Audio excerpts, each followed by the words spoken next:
Hello everyone and welcome back to the Winning Post podcast, an exclusive show brought to you by myself, Architect Tips. This is your free preview of Saturday's ITV racing, and we look ahead to the action across Haydock, Chester and York. Now I'll start with saying that my formal selections will only be available for customers that are subscribed to the architecttips.co.uk platform, and an exclusive separate video will be available for my members with selections and a staking plan a little later on. However, on this free video, I'll still give you my thoughts, my advice, and hopefully be able to point you in the direction of a few winners for Saturday's racing. So then we'll get straight into it now, and the first race we're going to take a look at is the 148 at Haydock, the Jack Berryhouse Handicap. We have a huge field with 17 runners expected to go to post, but I do have a short list of a couple of selections for this race. The first one is at a whopping 40-1 price, and it's Wado. Now I find it interesting to see this horse make his return in this race. He actually came very close to winning off a pound higher mark at Goodwood back in October and ran really well on his return 2 years ago when second to Tenebrism. He was a very smart 2-year-old, being rated as high as 107. So I think he's sitting on a very fair mark of 91 and maybe worth a second look in this race for Jamie Osborne. The other one that I've drawn my attention to is Durham Castle, who I think looks way ahead of the handicapper here. He made a mockery of a mark of 80 at Goodwood when last seen, beating high 80 rated horses, and I think he should have plenty more to offer on his reappearance. Harry Davis, he enjoys plenty of good success for these connections, and he had a nice winner just the other day for them as well. So in spite of his absence, I do think Durham Castle could run quite well, and I think he's available at around 9-2. So those are the two that I'm concentrating on in the 148 at Haydock. Moving on now to the 223, the listed Achilles Stakes. Now we have, I think it's around 9 runners for this race. Your market leader is No Half Measures. He boasts a 50% win strike rate, having won 6 of his 12 starts. And he followed up his Group 3 win at Newbury last season with a 5th place finish in the Prix de l'Abbé over in France. He would have needed his comeback run at Newmarket earlier this month when finishing 9th of 11. But surely if you fancy him, then you've got to have a look at 7 Questions, who must be considered at triple his odds, who also running that race, finished 2 places in front of him, and he looks to have been laid out for this race. Robert Kell also runs Democracy Dilemma. I find it significant that Ross O'Ryan has opted to ride this horse instead. If you go back to last year, he won the Group 3 Palace House Stakes in this month of last year, and he followed that run up with a 3rd place finish in the Group 2 Temple Stakes over course and distance. With his stablemate Democracy Dilemma in this contest, he should get a lovely lead into proceedings, and I think he could run quite well. He's available at around 9-1.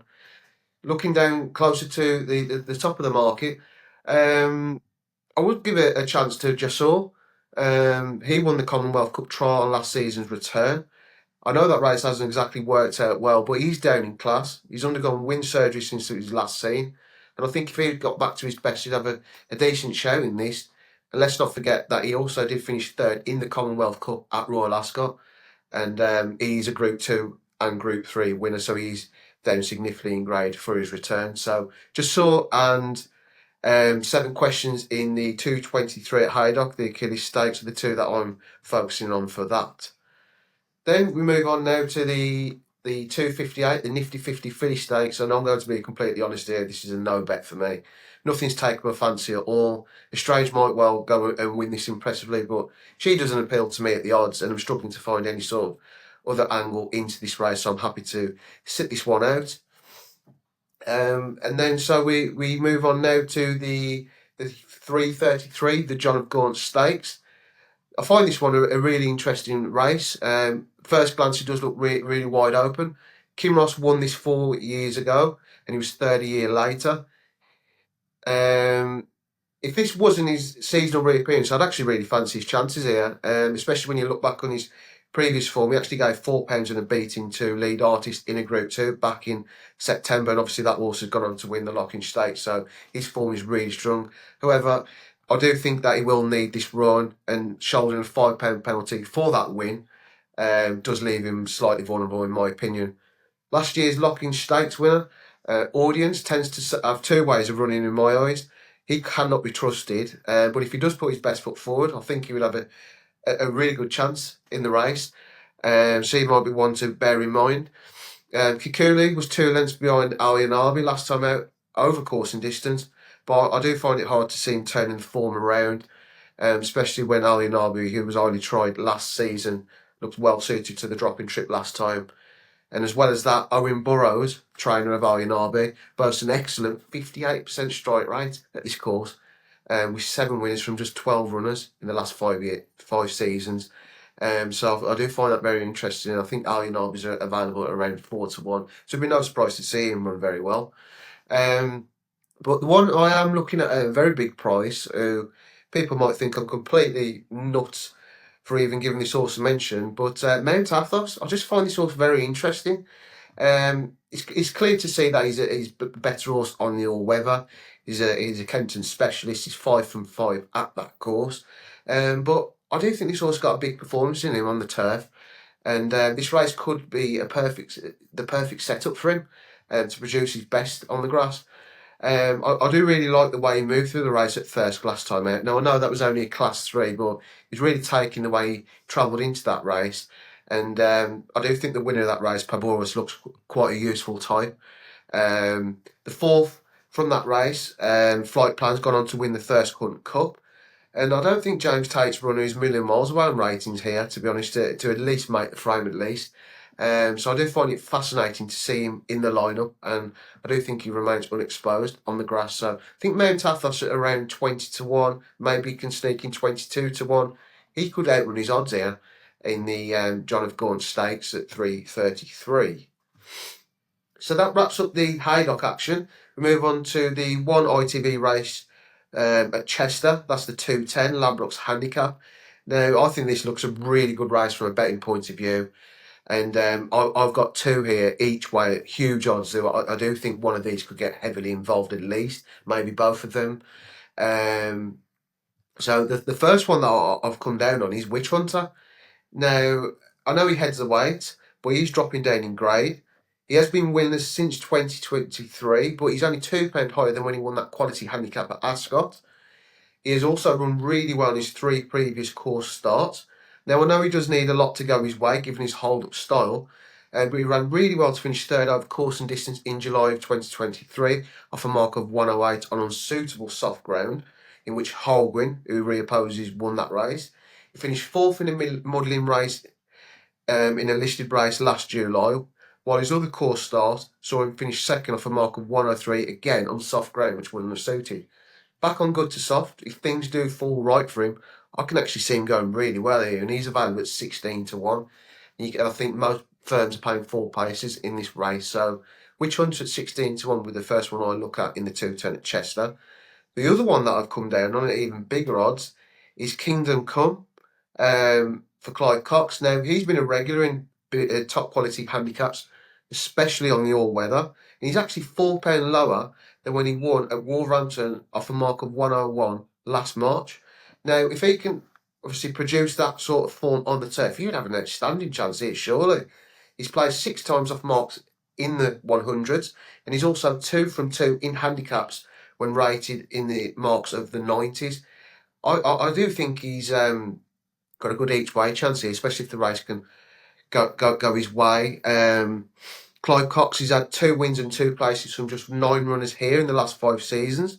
He's his only runner on the card as well. So I think if he can enjoy the rub of the green, Kingdom Come could run really well at a big price here, around 25 to 1, and especially with those 4 places available as well.